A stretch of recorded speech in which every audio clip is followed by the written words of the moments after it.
स्वच्छ नियत आणि स्वच्छ मनाने नामस्मरण कर. तुला जे हवंय ते मिळेल. नामस्मरण? नाही नाही स्वामी, वाट बघण्याची ना एवढी क्षमताच नाहीये माझ्यात. मला ना तुम्ही झटपट श्रीमंत करून टाका. हो. असं म्हणतेस? हो. बर.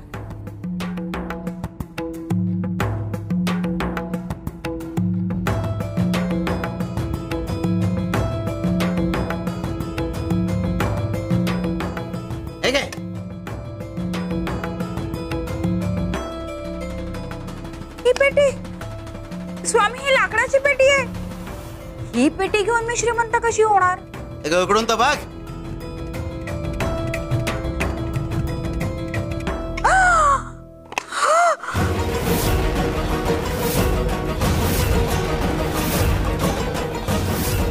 हिरा?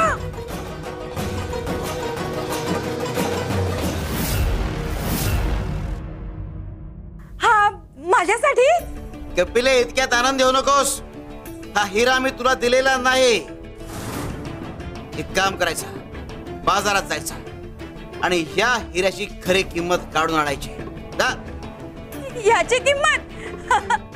खूप सोपं काम आहे. आत्ता जाते. तुम्ही माझी चेष्टा करत नाही येत ना पुन्हा? आमचा शब्द आहे, काही होणार नाही. चल.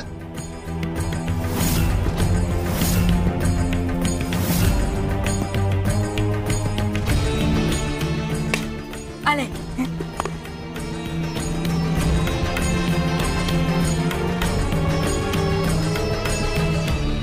आज स्वामींची अजून एक लीला पाहायला मिळते. स्वामींची पद्धत वेगळी आहे. काही जणांना ते शब्दातून मार्गदर्शन करतात, तर काही ना कृतीतून. हो, खरंय तुमचं.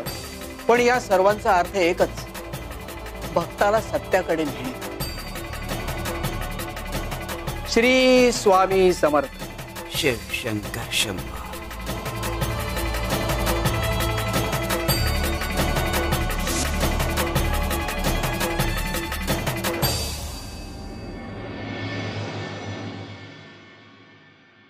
गुरुचा शब्द अवेरून चालली होतीस म्हणून इतकी चिंता वाट्याला आली.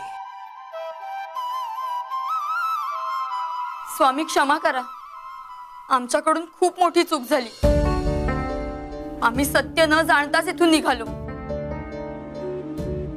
मनात भीती होती, पण घाईघाईत पावलं उचलली गेली. स्वामी, आम्हाला सत्य कळू द्या. यमुला खूप यातना होताय. तो तिच्या डोळ्यात अनेक प्रश्न आहेत. कृपा करून जे काही सत्य असेल ते आम्हाला सांगा. माई, जो कडुलिंबाचा रस तयार करून ठेवला तो घेऊन ये. आणते स्वामी.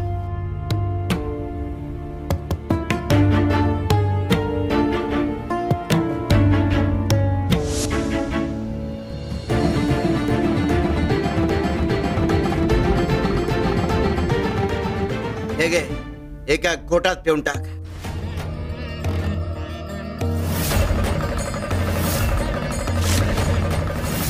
स्वामी, पे म्हटलं ना.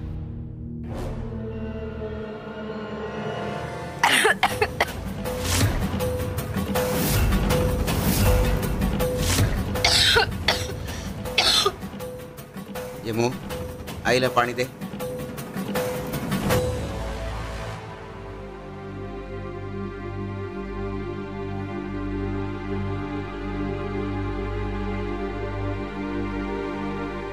कडुलिंबाचा रस एका घोटात पिणं अवघड गेलं ना. सत्याचं असंच असतं, ते हळूहळू उलगडू द्यावं लागतं. आधी मनाची तयारी करावी लागते. आता फक्त एवढंच सांगतो, यशोदेच्या अंतिम क्षणी तिच्या मनामध्ये एक इच्छा पूर्ण राहिली होती आणि ती इच्छा पूर्ण झाल्याशिवाय आम्ही तुम्हाला कुठेही जाऊ देणार नाही.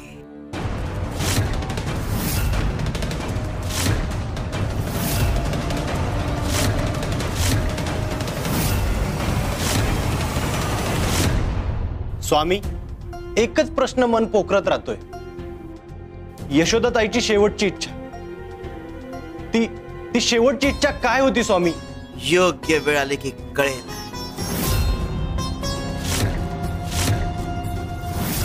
स्वामी, श्राद्धाच्या कर्मकांडात आमच्याकडून काही त्रुटी राहिल्यात का? आणि त्यामुळेच तुम्ही आम्हाला थांबवलंय का? तुमच्याकडून काही चूक झाली नाही.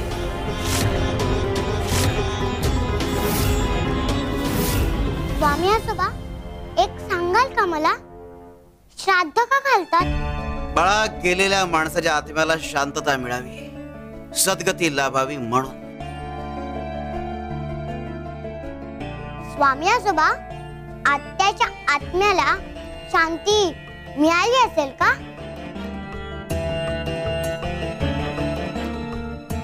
आता तू आलीस ना, लाभेल.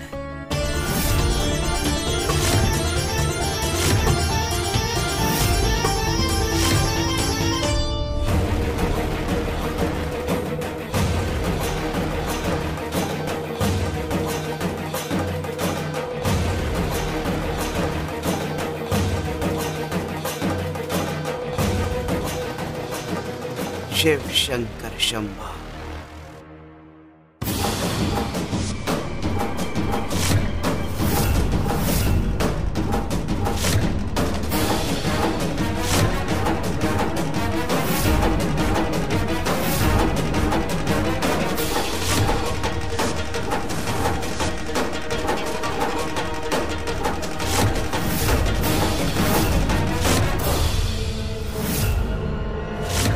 सुभद्रा, हे काय घडते काहीच कळत नाहीये. अहो, हा सगळा प्रकार बघून माझ्या मनात एक शंका उपस्थित होती. त्या यमुला आपल्या रहस्याबद्दल काही कळलं तर नसेल ना?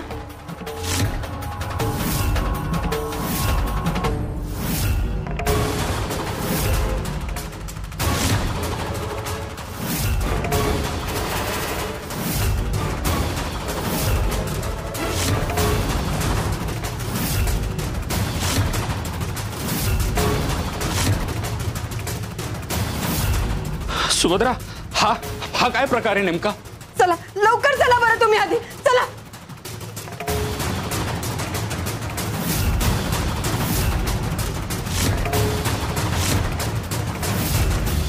अहो, हे प्रकरण हाताबाहेर जाण्याच्या आत आपल्याला जे महत्वाचं काम करायचंय ना, ते आटपून घेऊया.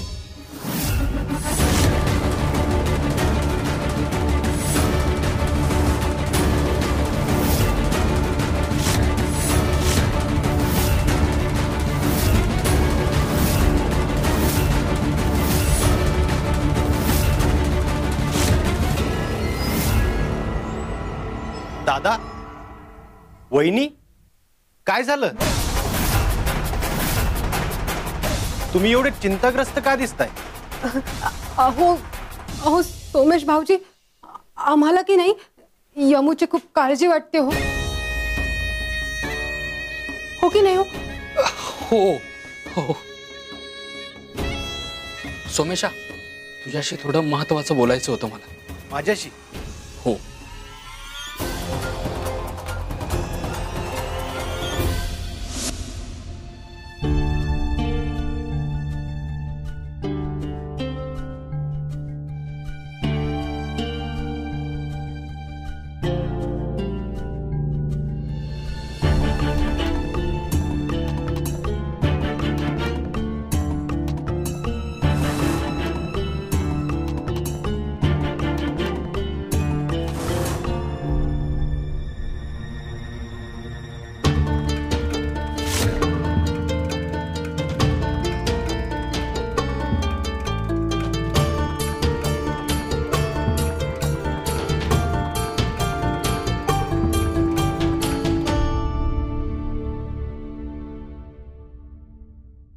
दादा,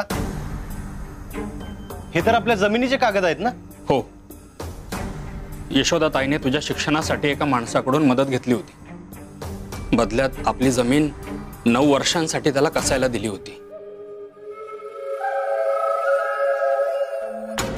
सोमेशा, 9 वर्ष पूर्ण झाली.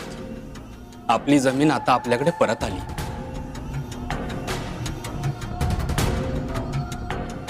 खरं तर या संदर्भातच आपल्या यशोदाताईची एक इच्छा अपूर्ण राहिली आहे. 9 वर्ष सोमेशा, 9 वर्ष मी एक शब्द देखील बोललेलो नाहीये. वाटलं उगाच तुझा गैरसमज होईल, पण आता घरात जे काही घडतंय ना ते पाहता वाटतं तेच कारण असावं. म्हणजे यशोदाताईने जायच्या आधी तिचा हिस्सा माझ्या नावावर केला होता आणि तिची अशी इच्छा होती की आता तू एका उत्तम कंपनीत काम करतोयस, स्थिरावलायस, तुला गावच्या संपत्तीची काही गरज नाहीये, म्हणून तूही तुझ्या वाट्याचा हिस्सा माझ्या नावावर करावा.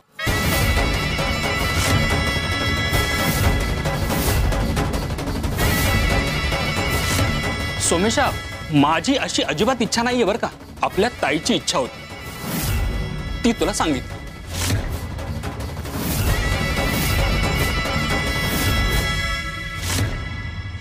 यशोदेच्या अंतिम क्षणी तिच्या मनामध्ये एक इच्छा अपूर्ण राहिली होती आणि ती इच्छा पूर्ण झाल्याशिवाय आम्ही तुम्हाला कुठेही जाऊ देणार नाही. मगाशी स्वामी ही ताईच्या अंतिम इच्छेबद्दल बोलले होते. कदाचित हीच ती इच्छा असावी.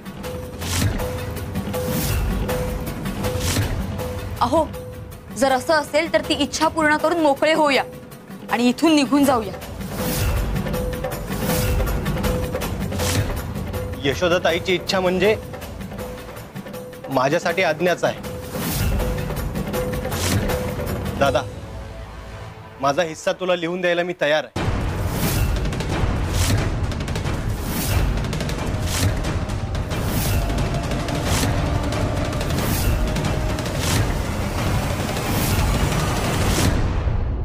श्री स्वामी समर्थ, श्री स्वामी समर्थ, श्री स्वामी समर्थ. गुरुचा संकेत ओळखायला शिका, समजून घ्यायला शिका. जो समझ गया वो सुलझ गया, वरना उलझ गया.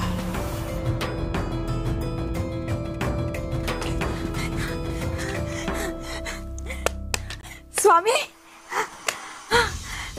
बाजारात ना मी ह्या हिऱ्याची किंमत काढली. हो. काय किंमत निघाली सांग बरं. स्वामी, सर्वप्रथम ना मी वाण सामान जो विकतो ना त्याला विचारलं.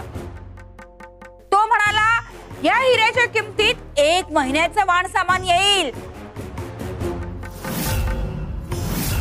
नंतर एक व्यापारी भेटला, त्याने या हिऱ्याची किंमत 1000 रुपये सांगितली. बर, आणि सराफाने काय किंमत सांगितली?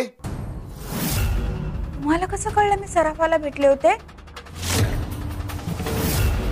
कपिलाताई, तुम्हाला अजूनही प्रश्न पडलाय? अहो, स्वामींना सगळं कळतं.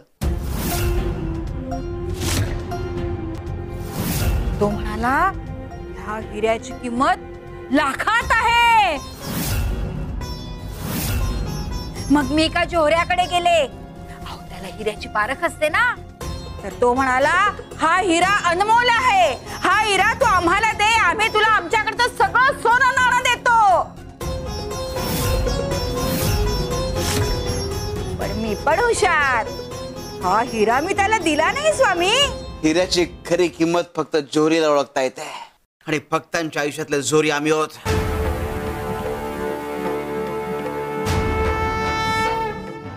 नामस्मरण आणि भक्तीची खरी किंमत आम्हाला ठाऊक आहे, म्हणून तुला सांगितलं होतं स्वच्छ मनाने नामस्मरण कर, तुला हवं ते मिळेल. स्वामी, हा हिरा विकू की नको?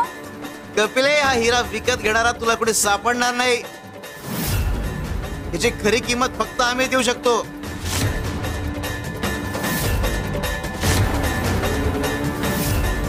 घ्या स्वामी हिरा आणि मला मोल द्या.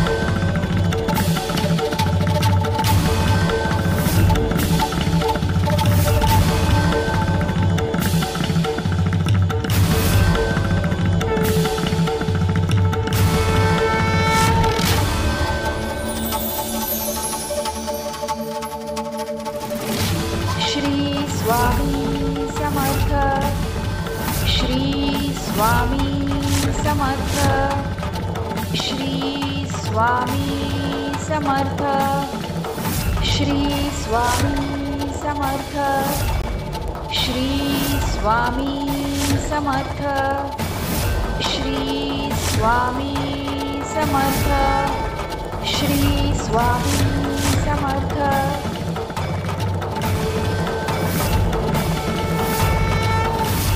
कपिले, नामस्मरणाची गोडी लागली की मनातील मोह माया आणि लोभ सगळं नाहीसं होतं आणि मग तुझ्या लक्षात येईल की या विश्वात तुझ्यापेक्षा श्रीमंत दुसरा असं कोणी नाही. नामस्मरणाने साक्षात देव तुमचा होतो. अवघ्या ब्रह्मांडावर ज्याची सत्ता आहे, जर तोच तुमचा झाला तर तुमच्या एवढं धनाढ्य दुसरं कोणीही नाही.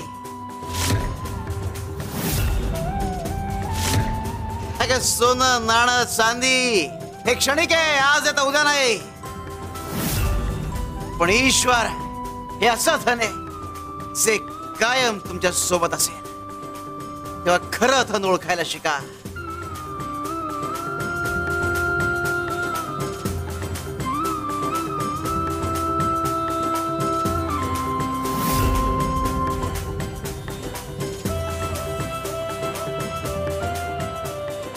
आमच्या यशोदेने हे बरोबर ओळखलं होता. शिवशंकर शंभो.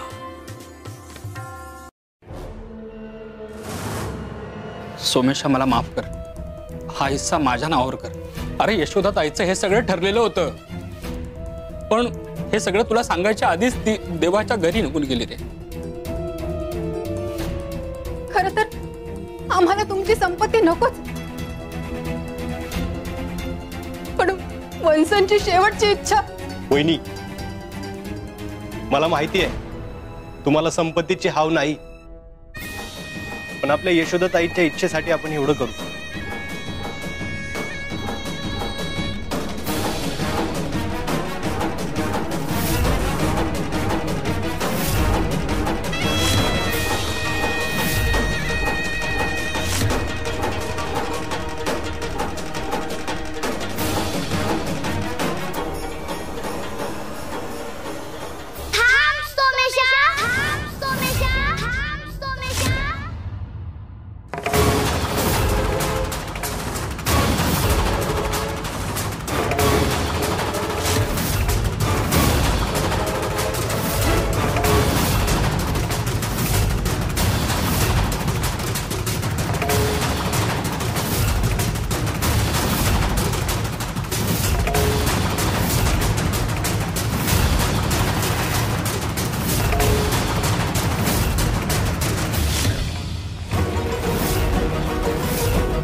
सोमेशा, या कागदावर स्वाक्षरी करू नकोस. अरे देवा, ही वंसन सारखी पुन्हा तयार होऊन आली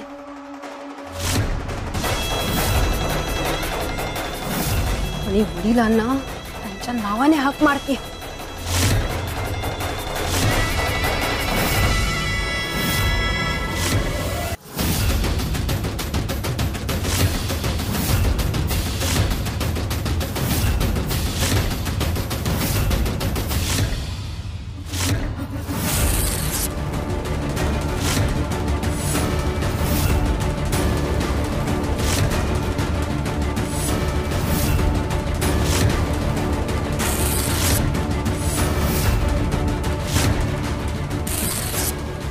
यमू, तू हे काय करतेस? यमू, यमू,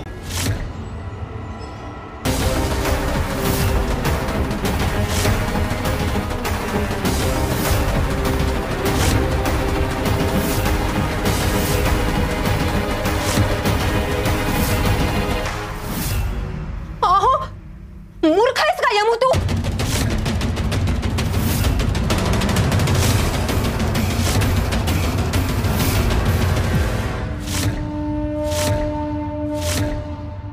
यमू, अगं काय झालंय काय तुला? एकदा अशी वागतेस, एकदा तशी वागतेस. अहो बघा ना. काय झालं गाई?